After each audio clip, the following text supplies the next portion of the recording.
guys, welcome back to my channel. If you're new around here, my name is Nicole and today is Valentine's Day. Anyway, happy Valentine's Day. Today we are going to be making a red velvet cake. My little one keeps talking about her love for red velvet, and honestly, I can't tell you when she had red velvet cake, so it's kind of news to me. My husband last week, because when he orders them, they won't guarantee delivery date, like it'll be here on this day or whatever, bought us this. Mine worked, but my little ones didn't, unfortunately. We finally figured out how to make it work, and then we put it in and it worked, but it wasn't immediate like mine was. So that was exciting. Anyway, I believe her cake was, a birthday cake with sprinkles. I think mine was red velvet, and she kept trying to steal mine, and I was like, no, it's mine. You know, maybe one of these days I should get my husband one of those. Anyway, they're a lot of fun. He got them for us last year also, and last year we had butterflies, and the butterflies keep flying out of the box and scared me and her, and we laughed, and it was a good time. Anyway, one thing about red velvet cake is it supposedly has the red food dye. We all know about the red food dye, right?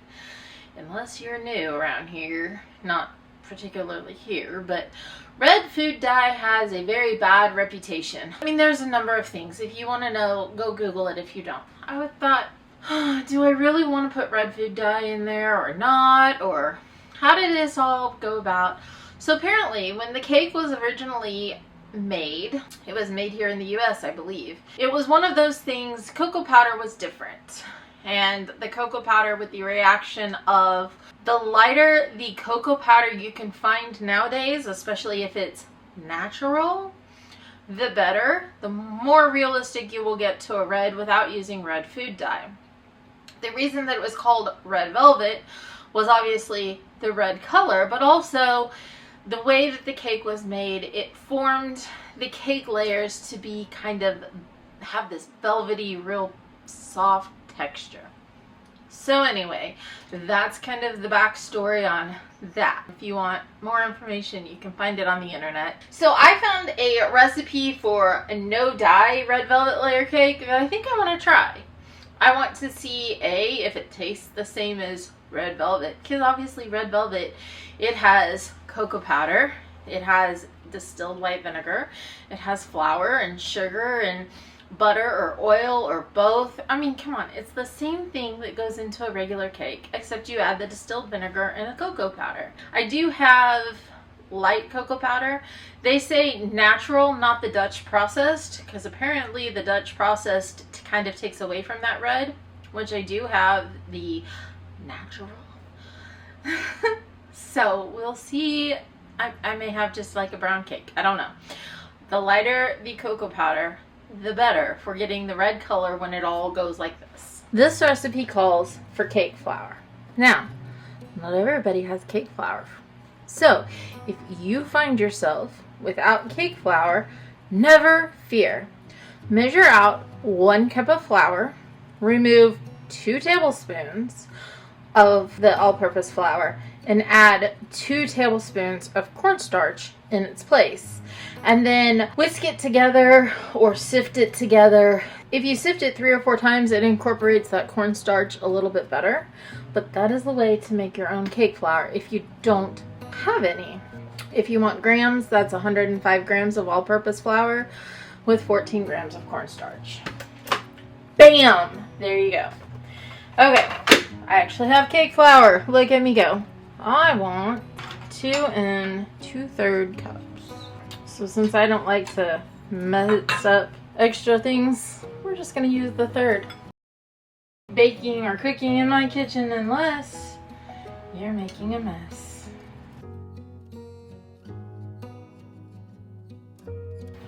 Teaspoon of kosher salt. 1/3 cup of cocoa powder. They recommended Hershey's, and that's actually what I have this particular time.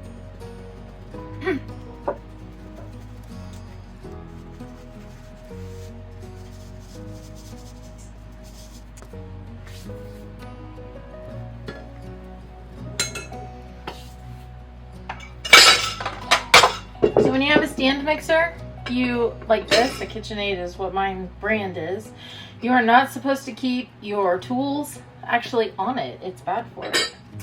So I always just store mine in the bowl.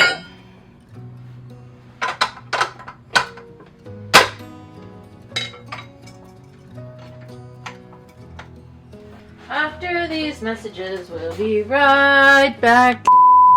For our mixing bowl, we want to add 1.5 cups of a neutral oil, such as canola oil. If you don't have canola oil, vegetable oil is very interchangeable as a neutral oil. You can also use avocado oil, just a very neutral oil. 1 2/3 cups of sugar.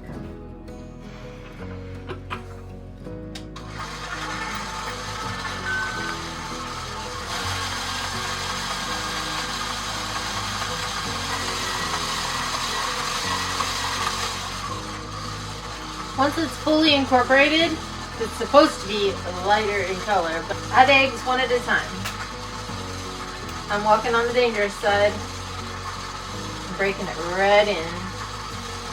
So I'm a rebel like that.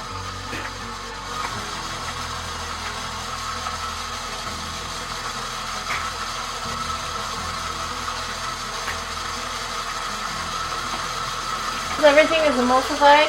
Scrape down the sides of the bowl if you must. I think I'm going to. I baked a lot of cakes. I took cake decorating classes once upon a time, but I'm not the best at it. It takes practice, and I haven't practiced in a while, so. I've done a few wedding cakes. I swear, never again. I hate wedding cakes. Sorry. I've done some birthday cakes, and I did a whole month, or a whole year, once a month, of cupcakes because I suck at cupcakes and I want to learn how.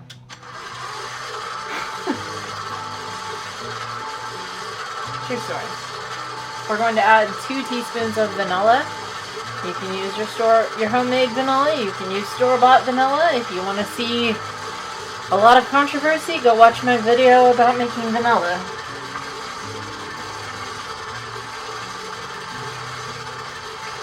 I would like to point out that I've only made vanilla in the Instapot one time to see if it worked. And yes, you can do it safely. But that's another story for another day.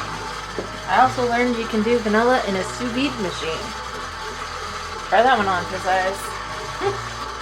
Normally, what I do is I put my ratio of 8 beans to 1 cup of vodka. Stick it in a cabinet and let it do its thing for 6 months to a year, however long it sits there until I need it. Okay, so the next thing you want to do is you want to add your dry ingredients with your wet ingredients. Do it in a 3-to-2 ratio. So you do 1/3 of your dry ingredients, half of your buttermilk, 1/3, a half, and 1/3. If you do not have buttermilk on hand, you can make your own. This, apparently, my cup here is leaking, so I better get going. You put in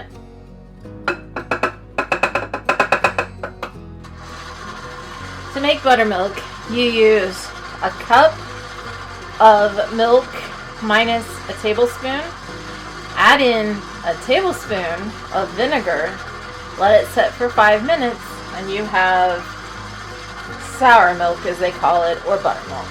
You want to do this on low because we're not trying to form any gluten. Now, using bread or cake flour like we did, cake flour is lower in gluten, so if you start making that gluten, you're going to get a little more of a tough crumb. I kind of have to hurry because I'm going to have to throw my measuring cup away because it's leaking. So I'm going to add half of my milk mixture.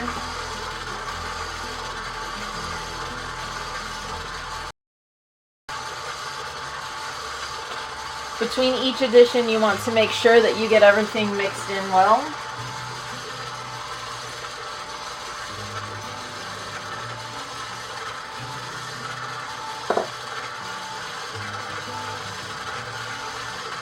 scrape down the bowl as necessary.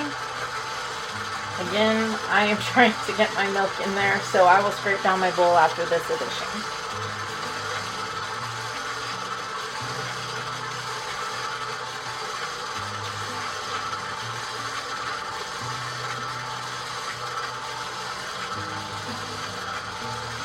I don't know if you can see that or not. It's giving up the ghost.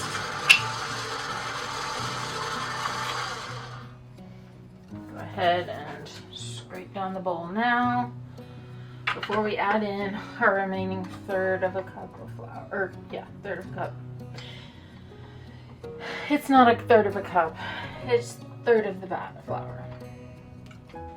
Today I can't talk.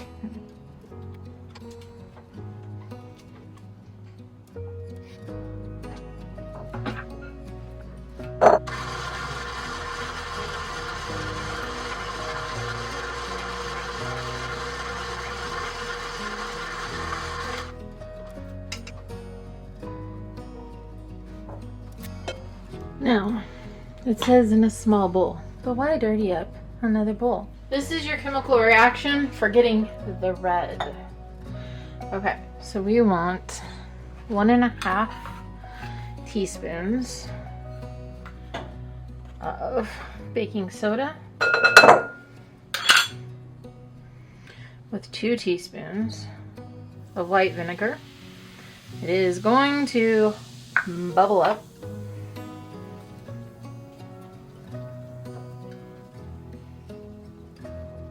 Mix it together.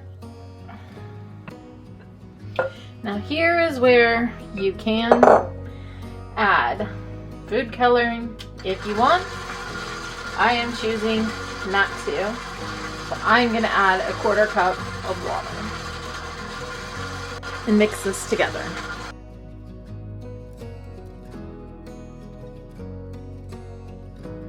Now we're going to divide our batter evenly.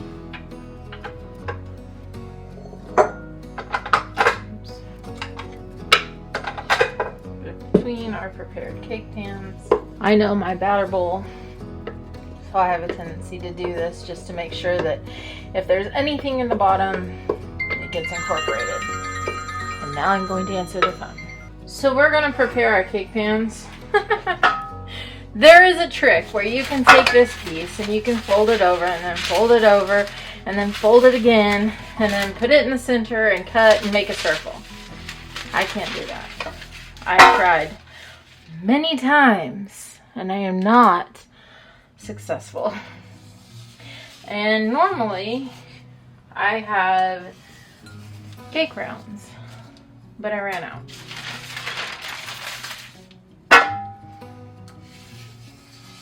And while you would think that I could just put the 2 pieces of parchment together and just cut them at the same time, you would be incorrect.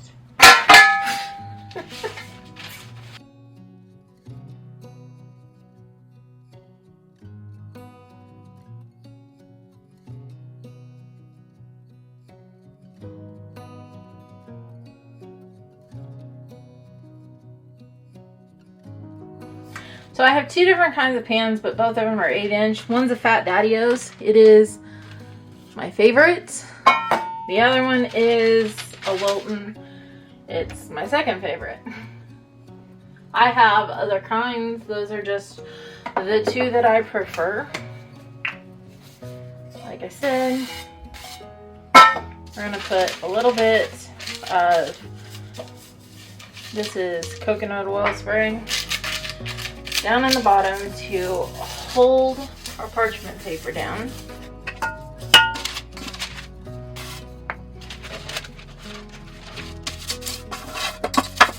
We are going to realize we are out of our cake baking spray. We're just going to use this. Now, honestly, this may come back to bite me in the tuchus. And the reason being, I'm not going to flour it. I never do. Of course, usually I use the other, but sometimes I use this one. If you're using a chocolate cake, which, okay, this isn't chocolate, it's red.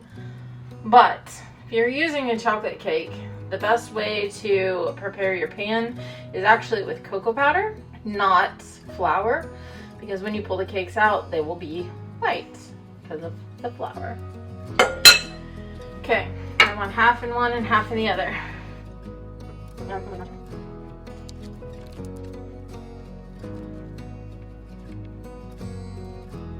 Now they go in the oven, 350 degrees for 25 to 35. We're gonna check them at 30 and see how they are.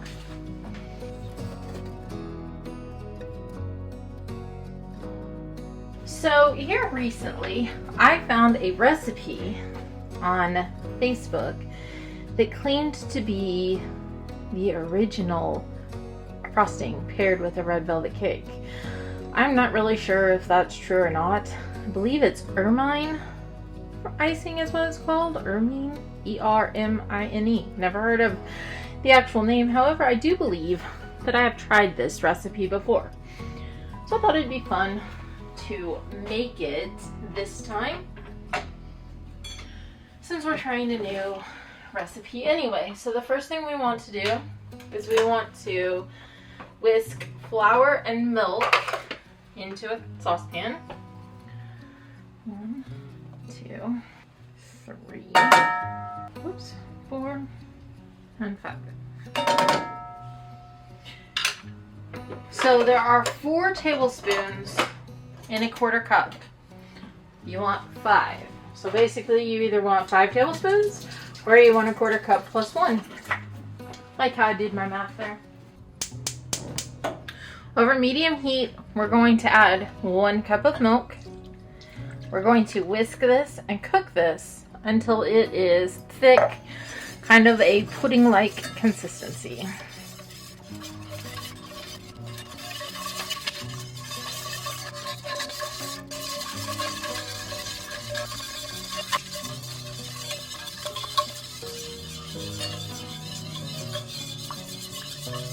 As you can tell, we're already starting to thicken. And if I'm not paying attention, apparently we're going to thicken over there and not the rest of it. So what have we learned? We're going to go from runny to pudding in 2.5 seconds. We need to kill the heat. We need to whisk in a pinch of sugar, a pinch of salt, and a teaspoon of vanilla. Oops, I measure vanilla with my heart. And then I need to transfer it to a bowl. The last time I tried to make an icing, at least very similar to this, I tried to rush it. So at least this time, I read it beforehand to know that I have time.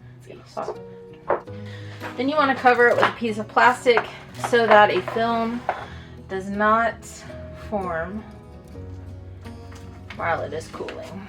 And you want to cool it completely.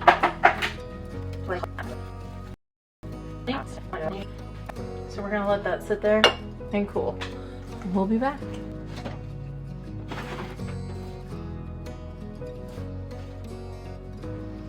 It needs about 5 more minutes. Let's try this again.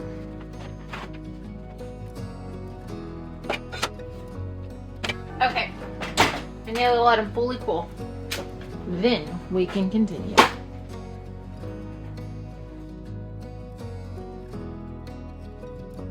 Cream my butter and my sugar together. I need 1 cup of butter and 1 cup of granulated sugar.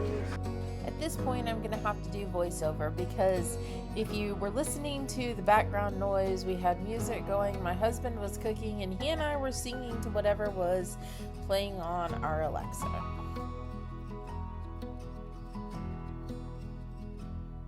At this point, we are creaming together our butter and our sugar until they are light and fluffy, about 5 minutes. And go Gryffindor. And don't be afraid to scrape down the sides of the bowl as necessary because that butter mixture will stick to the sides. Now we need to turn the mixer down to a low speed and incorporate that flour milk mixture that we made earlier in the day. I did it at just a spoonful at a time, and make sure that you are constantly scraping down the sides of your bowl so that it all gets incorporated with the butter and sugar. Once that is all incorporated, then you're going to turn the mixer on to a medium to medium-high speed and continue to beat until it becomes light and fluffy and resembles whipped cream.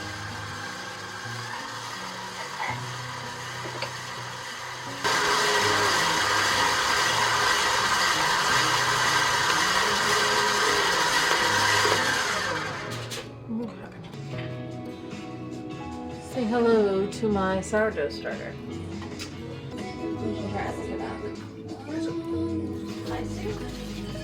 What kind? Burmish? Ermine. It's not your regular kind. No. Is that good or bad? It was good. And this is the moment I decided I needed to be an octopus with 8 arms. So the first thing you want to do is put down just a little bit of icing onto your surface so that it will help hold the cake in place. Now normally I put it on cake boards, but this time I decided to go directly down on my cake stand. So I lined my cake stand with some parchment paper so that I didn't get icing all over and have a mess to clean up. Then I needed some help from my husband to flip the cake out onto the cake stand.